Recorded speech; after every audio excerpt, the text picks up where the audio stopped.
All right. I highly encourage everyone. Black coffee plus oatmeal. Black coffee plus oatmeal. One cup dry. One cup dry. It's a Too lot, soft, bro. but it's right. Hey, Nate, you ever heard that before?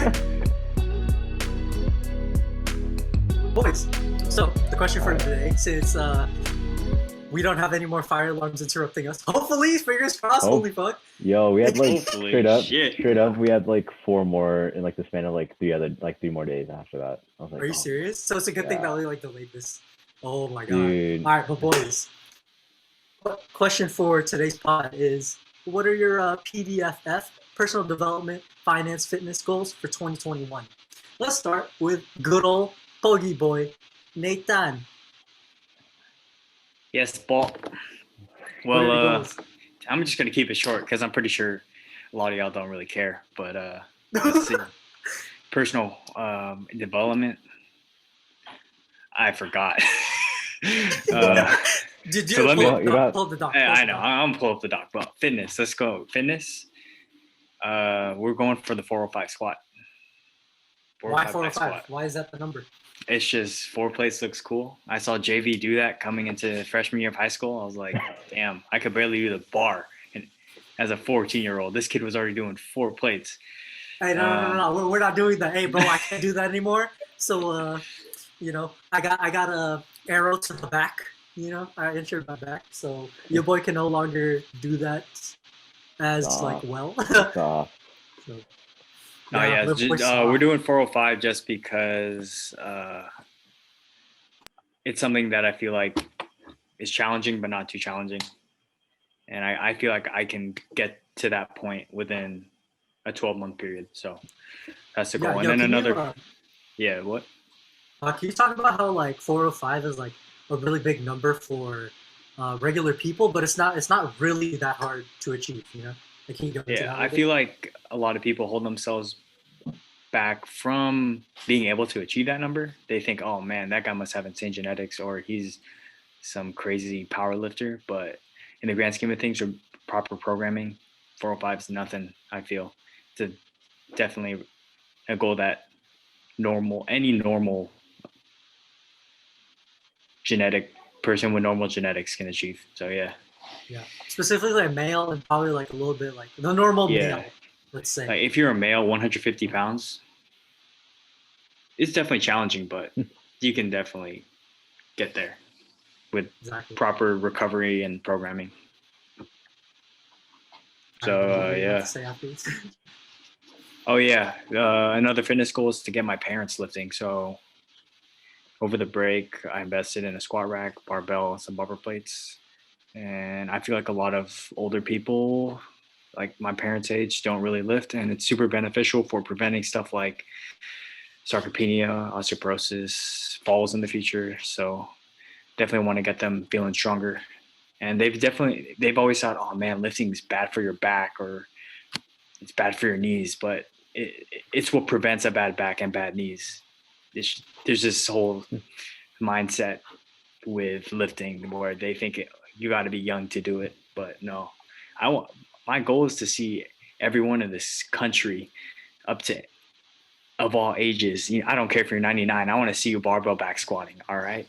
Preach, brother, preach. Preach, Nate. And I feel like as like it's even more important the older that you get. Oh yeah, right. Definitely.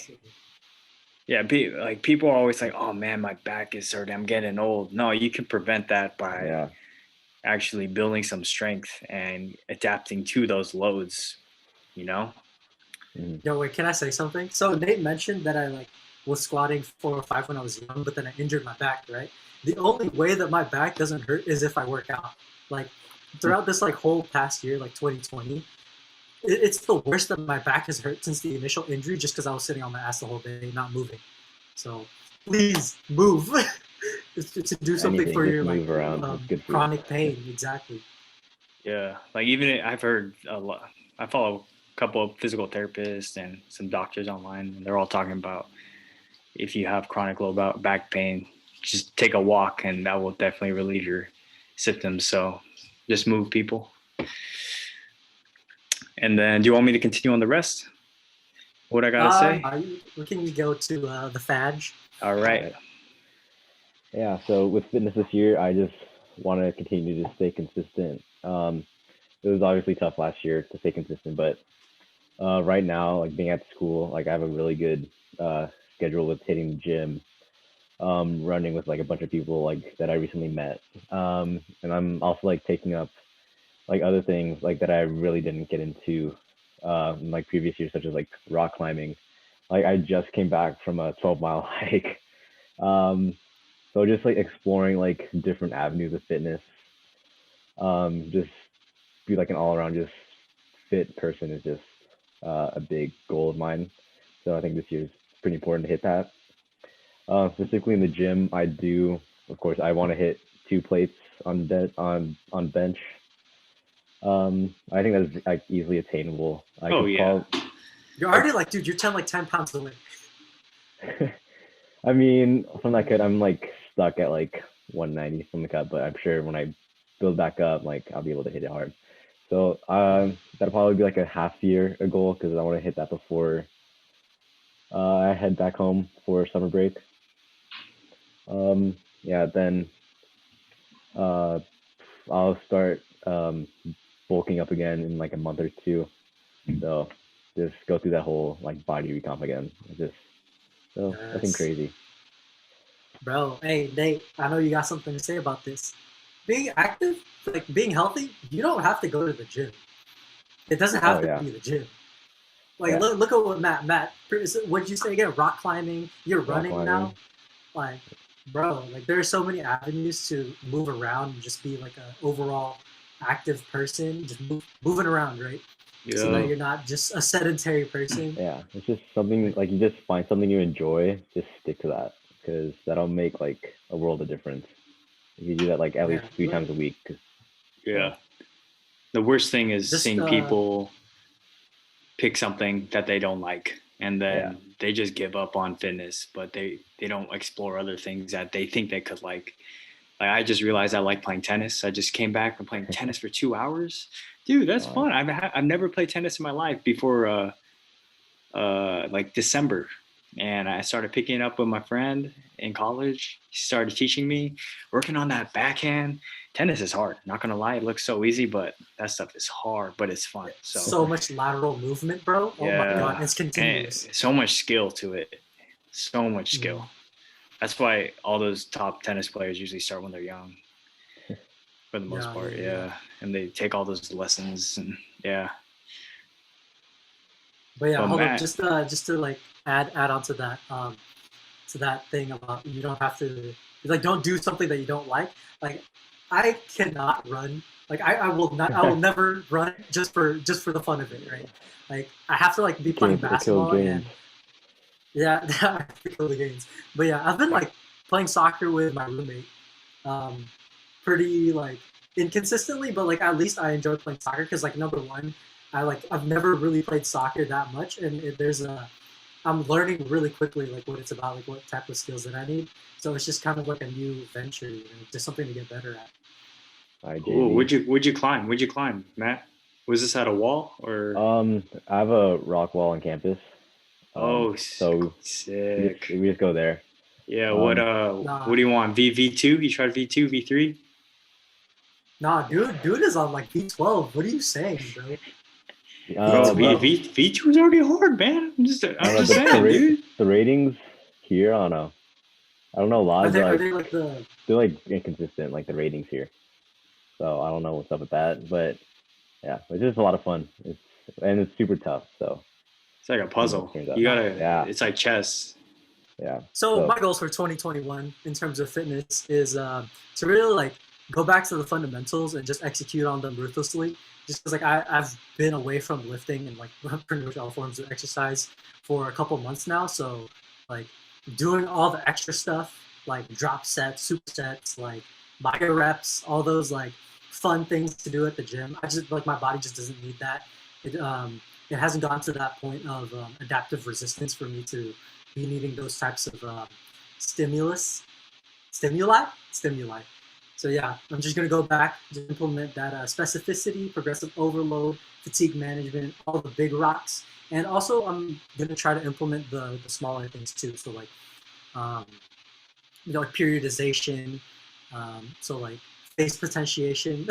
These are just all like vocab words, but these are things that are not going to make as big of impact in your training as something like a progressive overload, which pretty much just means your training has to get harder every week for you to keep getting better, right? Like most rocket science shit I'll ever say.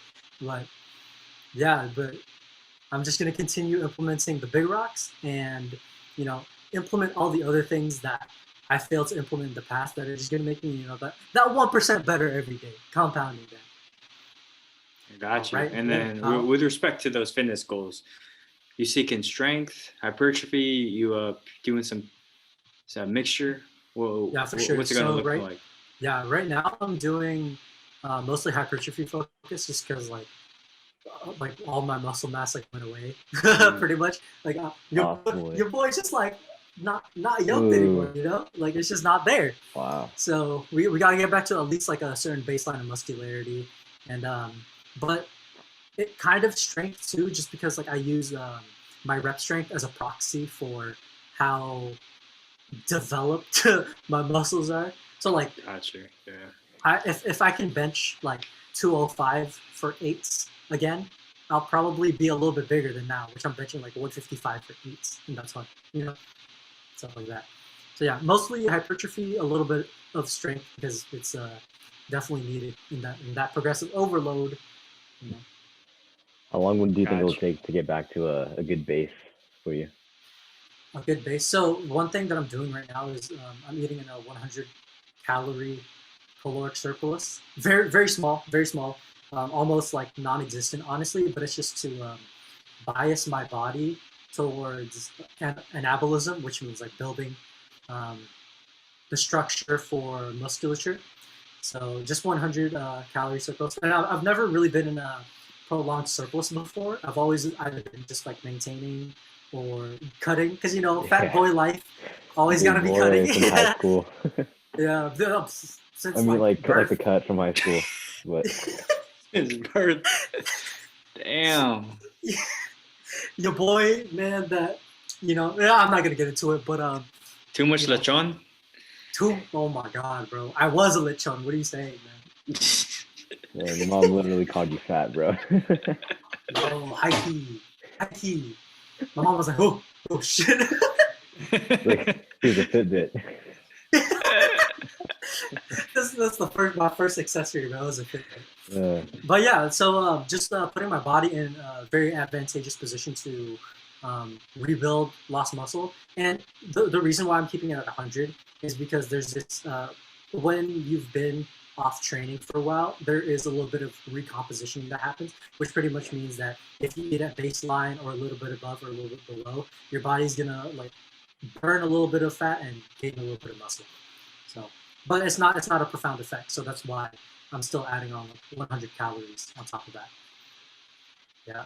So, boys, the second F, we got all the Fs here. F in the chat. Comment F down below.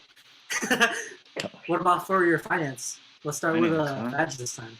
Start with Fadge. So this year, I want to take the things that I learned this past year, put into effect.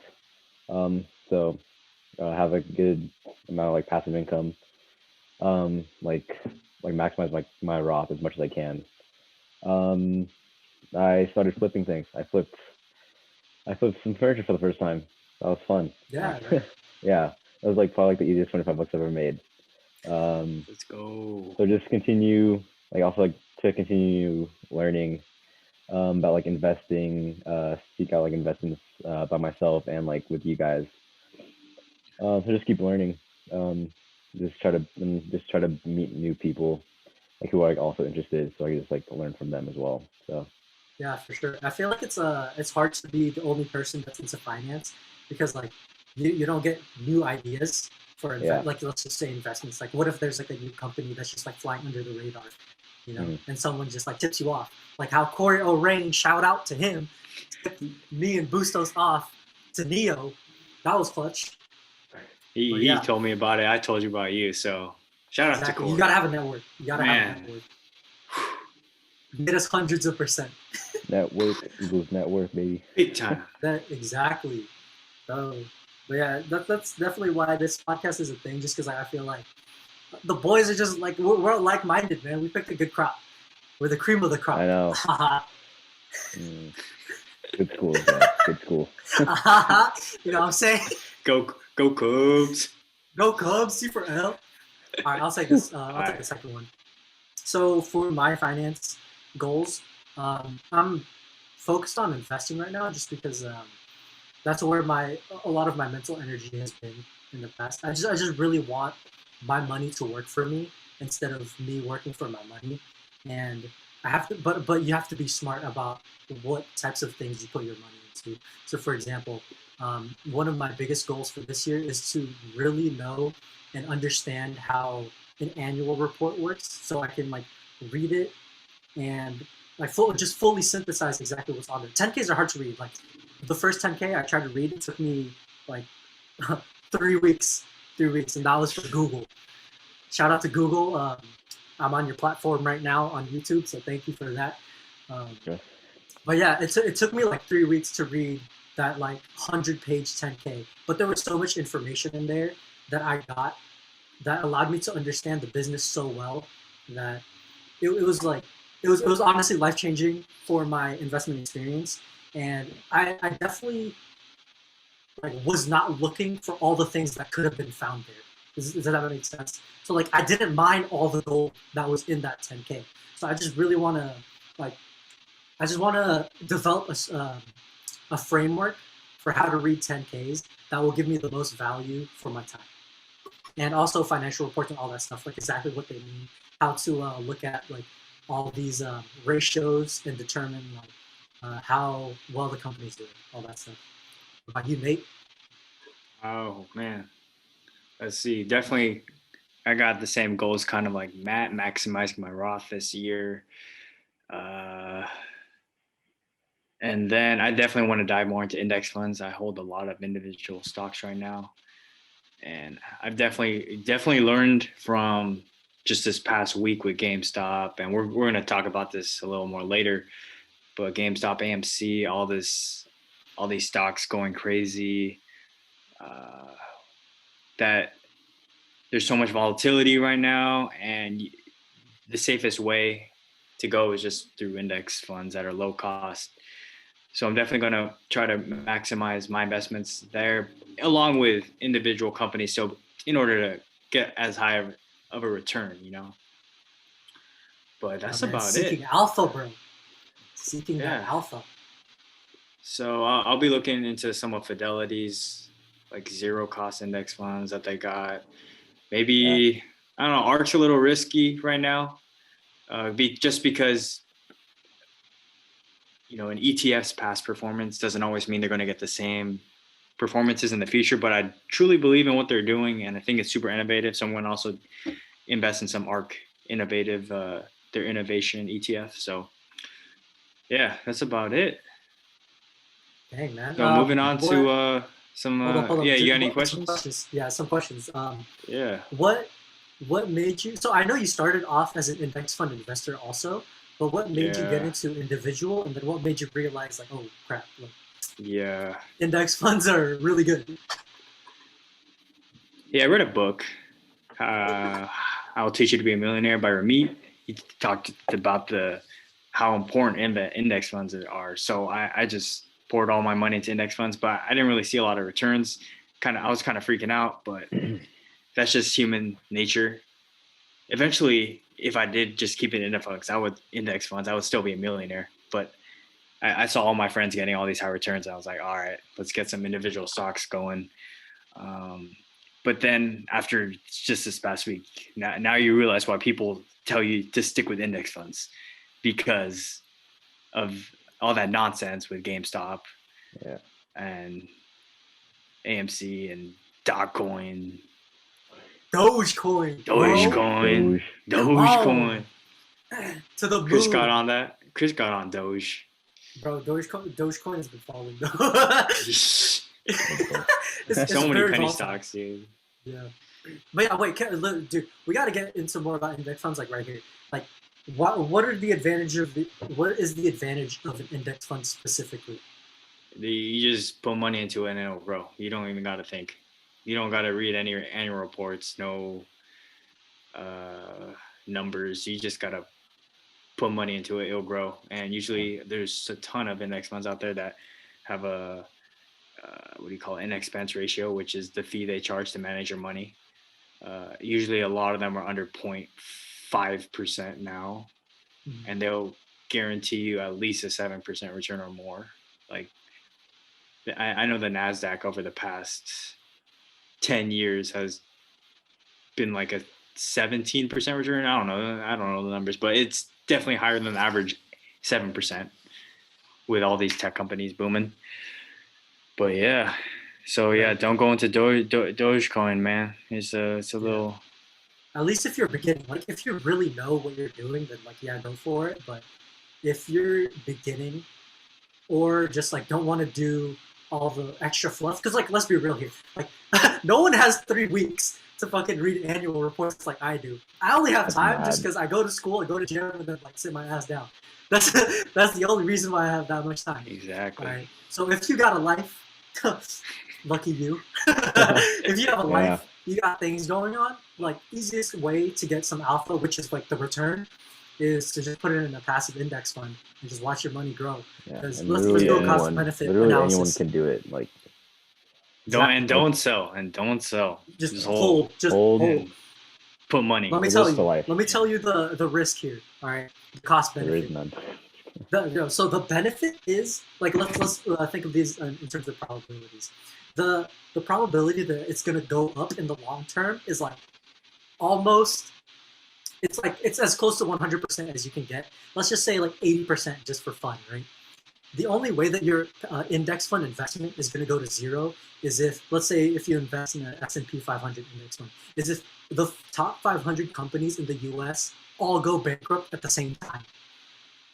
You have bigger things to worry about than your freaking investments going to zero if that shit happens. So what's the probability of that happening? 1% maybe? So, yeah, it could happen, but what are the odds? Right? Yeah. All right, now that my rant is over, Nate, let's move on to personal development. What are your goals for? For that, let's see. Let's keep it quick and short. All right. I'm just trying to read 12 books this year. I know there are a lot of people that like, or some people that are like, oh man, I read like 25 books a year. But you know what? I'm a slow reader. All right. So I'm just gonna stick with 12 books. I think it's good goal, and I'm just doing this to keep me busy and just develop different critical thinking skills and trying to read different topics. I'm not trying to just read one genre. I'm trying to dive into fiction, nonfiction, psychology, behavioral stuff, maybe some physiology stuff, some coaching. So far I'm on book 3. So in January we're doing pretty good. So I've read Outliers by Malcolm Gladwell. Let's see. Second one was Atomic Habits, James Clear. Highly recommend that one. Now I'm on this fiction book called The Gentleman in Moscow. Pretty interesting, very classy, very elegant. Kind of a long read, 400 pages. That's long for me, but we'll get through it. So, what about you guys? Y'all know I'm a regurgitator of information. So what I'm trying to get out of that, You fit the school system well. Yeah, I fit the school system super well, just regurgitating information for no end, like for no benefit, right? Yeah. So this year I'm really trying to get out of that mold that I've kind of stuck myself into because I've optimized for getting A's instead of like learning useful stuff. So I'm researching a lot of mental frameworks and systems for really getting down to the deepest layers of understanding on subjects. So something that was made famous by Elon Musk is first principles thinking. Is pretty much when you break down any assumptions that you have and you just break it down to the fundamental truths of the certain topic that you want to do. So let's say like for fitness, since all of us know here, people think that keto, there's something magical about keto dieting that makes them lose weight. But if you break it down to the fundamentals, it's calories in, calories out, your macronutrient allocation, your micronutrient intake, like are you meeting that? And like all the other stuff is like really supplementary. So what the keto diet does well is you will be put into, you'll probably be put into a caloric deficit because you cut out the whole macronutrient group, aka carbs. And we all know that carbs are good as hell. I love eating They're carbs. satiating. Ooh. Yes. Ooh, I exactly. love my It gives sugar. you that little Good And my stuff. bread. And my noodles. Ooh, Oh, right. God. Ooh. Brotatoes, man. Give me some of that. But yeah, Well, exactly. that's all you eat. Dude, it's so good. But anyways, but yeah, Potatoes. you have to understand. So like first principle of thinking lets you understand why something works based on the fundamental truths of that specific subject, and it allows you to reason from there, and it allows you to take any assumptions out of the equation, so that you're only left with factual things. So yeah, and just like scientific thinking in general, because I talked about this with the boys last time we were on a FaceTime call. Science is not a subject. Physics is a subject. Biology is a subject. Science is not a subject. It's a framework for thinking of, well, I have this down. I gotta read it. Hold on. This might fuck up the flow, but I gotta read this. All right. This is very I profound. like where we're going. Quick intermission. All right, yeah. No, science is not really a subject, right? But a framework for thinking that allows us to systematically gain understanding of the likely truths of the universe through testable explanations. So, I'm trying to really do that scientific thinking. Like, I'm trying to test all my assumptions out here. Like, oh, is this really how it works? Does it need to work this way? And how could I do this in a different way so that I can make it more efficient and better? Stuff like that. There we And go. I can test it. And I can test it. I Uh-huh. can prove myself wrong, or I can prove myself right. That's the beauty of scientific thinking. All right. We're trying to be a know-it-all right here. Oh, not know-it-all. A learn-it-all. My bad. Learn it My all. bad. Learn it all. It's okay to be a skeptic. It's okay to question why does that work. And it's okay to be Yeah. uncomfortable without knowing that. Just the more you know, the less you know. We gotta keep attacking our inquiries, and it's okay with not knowing everything because this world is too complex. Exactly. And the beautiful thing is there are resources out there for you to find out. If it is knowable, there's a way to know about it. Questions, ask I.e. Google. internet. The Googs. Googles. Because Google. they're recently, like, Google Scholar is the best thing I've ever seen, dude. Like, so many research papers out there. It's wild. But yeah, the more you know, the less you know. And the less you know, the more you gotta question your assumptions to really know what you want to know. Bars. Sheesh. That's fire. Bars, man. Yeah, that was fire. I don't know if that made any sense, but whatever. No, it I was don't fire, even know dude. either, but like kind of had a flow to it, so I'm just gonna That sounded say it good. made That sense. sounded good. Soundbite. All right, Fadge, what about you, man? Yeah, so this year, keep it pretty simple. But so I want to keep my mental health straight. Like, that is not like talked enough, especially for like men. But it's like it's coming up a little bit, but it is very important that people like do need to talk about more. So I just want to make sure that like stays good and consistent. Also, I want to have better time management. Just start like scheduling things out. Like this past like end of last year, like I started using my Google calendars for the first time. So like that does help a lot. What else? Oh yeah, since I'm graduating soon, I want to continue to like build up my relationships in like the film space. So I'll be prepared coming out of college at the end of this school year. Yeah, so it's just simple as that. Yeah. Yeah. Hey, can we talk about that for a second? Like the connections things? Yeah. If our high school taught us anything, so all Oh. three of us went to like a pretty prestigious school in Los Angeles, and what it taught us, the number one thing it taught all of us, well, like no doubt, was that it's about who you know, not what you know. Yeah. because there are some Yeah. kids in there that was like, that's kind of questionable. Like, how did you get into the school? But Who you know? they had their connections. Yeah. Yeah. And You who you can't know really could blame take you him a for long it, way. you know? Exactly. And like, you gotta, Oh. dude, if you have the advantage, why don't you use it? Like, you have it. Might as well. So yeah, especially in film, dude. Like, can you talk about that? Like, Yeah. So in film, like connections will literally make your like career. So like I'm like I tell like my film friends like that I'm like very fortunate to be from LA and I just like naturally just know people in that industry and I'm just like around it. So like when I actually got into film, like it was just super like easy for me to like reach out to those people. They like teach me, like tell me like how to do things. And like even like in college, like I met like a lot of like-minded people, like who also have like a big goal in the film industry. So just like sticking like with those like-minded people, like I know like we'll have like a lifetime of like relationships. sweet, man. Super key. Fuck. There was one thing that mental health for men, bro. Oh my lord.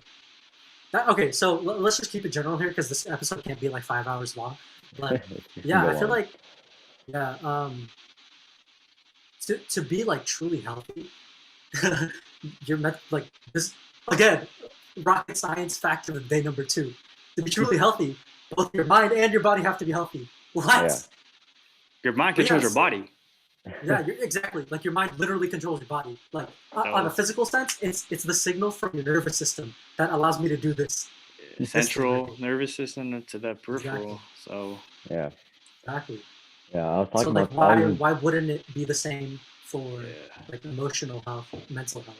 I Like was just it's talking about definitely this just with my friend before this, and I was like talking about how like fitness is like a big part of like controlling my mental health and like letting it like stay like calm.